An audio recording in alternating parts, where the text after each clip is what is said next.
All right, thanks for tuning in. I'm going to talk to you today about the top 5 beginner motorcycles for a beginner motorcyclist to start out on that I think are the best ones to start out on in my opinion. First of all, I'll give you some background on me. I've been motorcycling for 2 years now. I started a little later in life. I started at 29, the age of 29. I'm 31 now. I love every minute of it. Motorcycling is a great hobby to get into. It's a fun mode of transportation, but also me starting later in life, I kind of got all the stupid out of my system and started off on pretty, I would say, conservative options. So to start off, I would say I would not recommend starting on a motorcycle that is more than 400 cc's for a beginner. If you're a bigger guy, you might need some more cc's. And for those of you that don't know what CCs are how motorcycle engines are measured. So the larger the number of CCs, the larger and more powerful that engine is, and the larger the motorcycle is. You could be safe starting out on a 600 cc, but just to be safe, 400 cc's or less, especially if you have no experience whatsoever. If you were a 16-year-old just starting out driving, you wouldn't start out driving in a Corvette. That'd be a death wish, basically. So I wouldn't start out on anything that would be the equivalent to a Corvette type motorcycle. I also wouldn't start out on anything less than 250 cc's. Anything less than that is probably going to be too small. Unless you're starting out on dirt or something, you can probably get a 125 cc. That'd be fine on dirt, but on the street, I wouldn't go any less than 250 cc's. So here's my top 5 beginner motorcycles. Here we go. All right, the first bike we're going to talk about is the Honda CB350. These are classic bikes. They're iconic bikes. They look great. Honda manufactured them from 1968 to 1973. And my first bike that I started riding on was a Honda CB350. It was a CB350F model, but we'll get into that later. Some pros of the bike are they're super light, so they're very what we'd call flickable. You just have to look where you want them to turn and they go there. They have twin cylinders, dual exhaust. They've got a carburetor on each cylinder. They're easy to work on. There's a ton of parts for them out there. Now you can also get bikes from this era of the same CC and all that made by Kawasaki and Suzuki and Yamaha, but the issue is there's just not as many parts for them out there as there are for these old Hondas. The old Hondas really have a cult following. You can find a ton of parts. You can always find parts for these. Some cons are that, first of all, they're getting harder to find because they're 40 to 50 years old, and they're also more sought after. So people are holding on to them longer. With them being more sought after, their prices are starting to go up. You can get one between $2,500 and $5,000 depending on its condition. So a better condition one is going to cost you a lot more than one that needs a whole lot of work. But just know if you get a good deal on one, a cheap one, it's going to need a ton of work. That's why I got rid of mine. It was 43 years old, and after a while it was just, I felt like I was working on it more than riding it, and I just didn't have the time to fix it that it really needed. A CB350 model that I would stay away from is the one I had. It was a CB350F, and the reason I'd stay away from it, being a CB350F, what that F designates is it's a 4-cylinder 350cc motorcycle. So it's a 350cc motorcycle, pretty small engine with 4 cylinders in it. Back then at this time, a lot of the Japanese manufacturers would put a carburetor on each cylinder. So this 350 had 4 carburetors on it. Carburetors can give you a little trouble sometimes. So the less carburetors you have, usually the better. And when they're 40 to 50 years old, you're going to have trouble a lot. So I just didn't have time to fix that bike. If I had the time, I could have fixed it. I'd still have it. I miss that bike. I loved it, but if you want to spend your time riding and learning how to ride, you might want to stay away from these older bikes because you are going to be wrenching on them a lot often. But that is a pro. You can work on them yourself, and that might be something you enjoy, which I do enjoy. Just I've got a wife and kids. I don't have the time to do that all the time. So that is the CB350. The next bike I'm going to talk about is the Suzuki TU250X, which was formerly known as the Suzuki TU250. This is a great beginner bike to start on. It's also a great bike to have as a second bike for an experienced rider, or for an only bike to have an experienced rider. They're a lot of fun to ride around. You really wind that throttle out. I was really close to buying one of these as my second bike after I got rid of my old one, but I decided on something else. We'll talk about that later. Suzuki's making these they've been making these for almost 20 years now. They've been selling them in the US since 2009. Brand new, they're about $4,200. So I would not recommend buying one brand new unless you know you're going to keep it forever. There's so many good deals on these on the used market. You can get a used one between $1,800 to $3,000, somewhere in there. The older ones, they don't look as sporty as the newer ones do. The older ones, earlier ones, say close to around the 09 era, came in black and burgundy. They just don't look, they look a little more like an old man's bike or something like that. So if you want a sportier looking one, you want to get a newer one. But if you buy one of the old manish, old looking ones, you can definitely customize it yourself. These bikes are air cooled, fuel injected, single cylinder, 250 cc's. They're Suzuki, so there are a ton of parts for them. And that's really it. They're great bikes. The next bike we're going to talk about here is the Honda CB300R. Now this is not to be confused with Honda's CB300F that they've been selling for the last couple of years. The CB300R is a new bike that Honda started selling in the US in 2019. It's a really cool bike. It's water cooled, it's fuel injected, it's got a single cylinder, it's got a digital gauge cluster.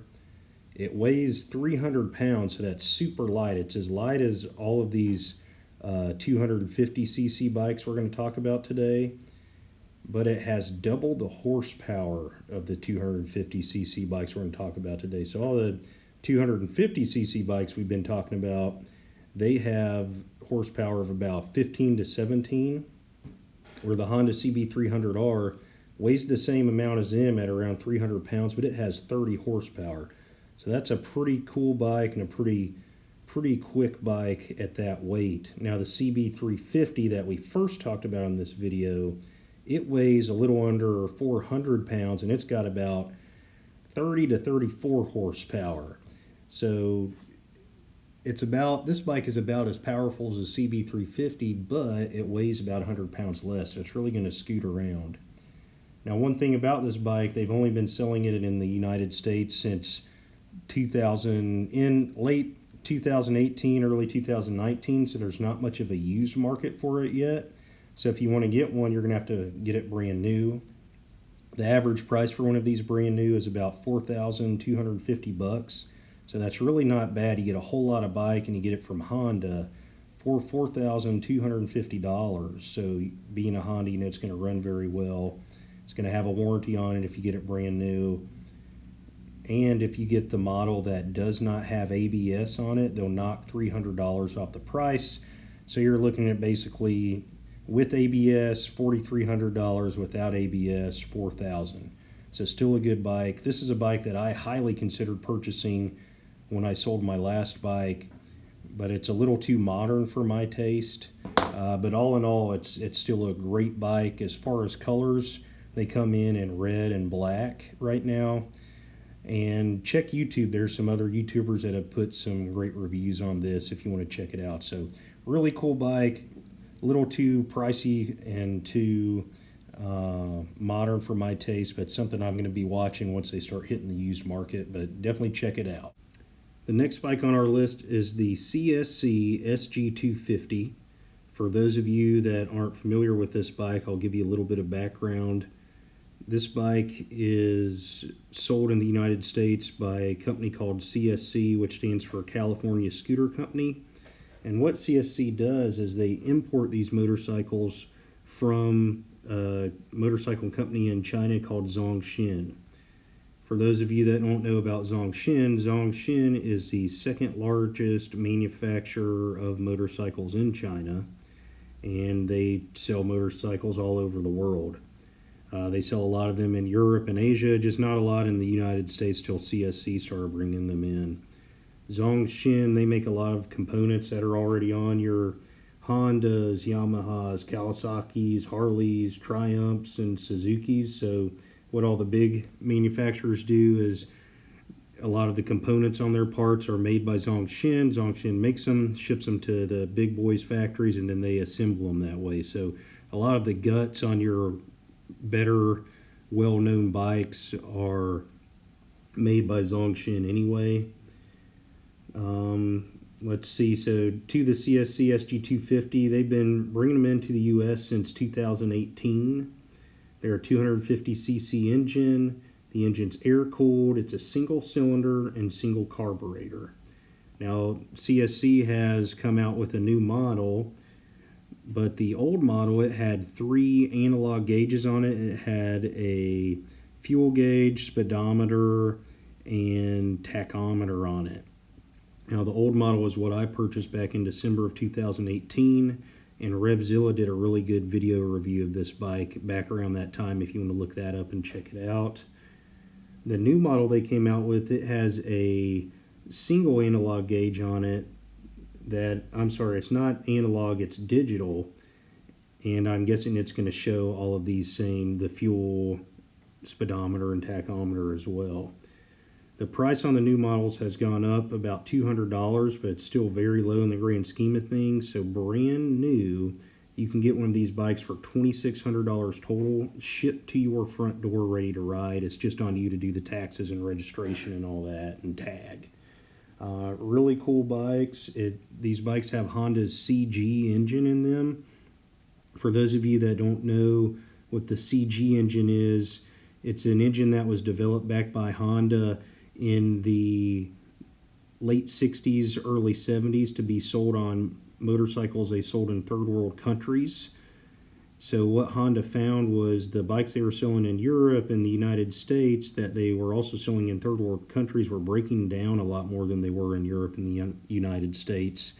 And what they found was people in third world countries didn't have the time or money to maintain Honda's bikes. So Honda came up with the CG engine. It was a 125cc engine that needs little to low maintenance. It's very easy to maintain. It's like a tank. It could probably run on no oil if it wanted to. That's an exaggeration, but that's how reliable it is. So what's in the CSC SG250 is Honda's CG engine. So once Honda's patent lapsed on the CG engine, other manufacturers started to make the CG engines and put them in their motorcycles because they were so reliable. So the CG was a 125cc, but in the SG250 it is a 250cc. So they made it bigger, but it's still that CG engine, so a very reliable and durable design. I personally decided to purchase this bike. I really like it. I've got other videos with reviews on it if you want to check them out, but in my opinion, for the price, $2,600, brand new bike. They'll ship it to your front door. Has an unlimited 1-year warranty on it, so they'll replace anything that goes bad on the bike. CSC will, that is. Parts are easy to find for them because they're on other bikes. So in other parts of the country, parts of the world, I'm sorry, this is known as a Ryuka, if I'm saying that correctly. Infinity 125. They look exactly alike. So you can find parts for them. They're durable, and it's a bike that you can work on yourself. What I like about it, it has old technology, so it's easy to work on yourself. And if you like wrenching on bikes, this has the same feel and look as, say, one of those CB350s we looked at, but the difference is it's brand new. It's not 40 to 50 years old like that CB350, so you're only going to need to do regular maintenance on this thing, change the oil, set the valves, but you're not going to have to rebuild the engine anytime soon on these.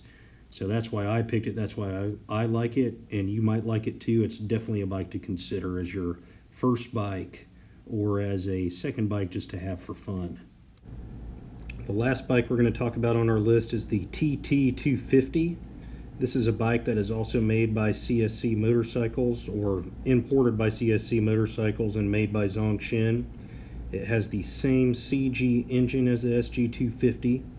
The difference between it and the SG250 is this is what's called an enduro bike, meaning that it can go on or off-road.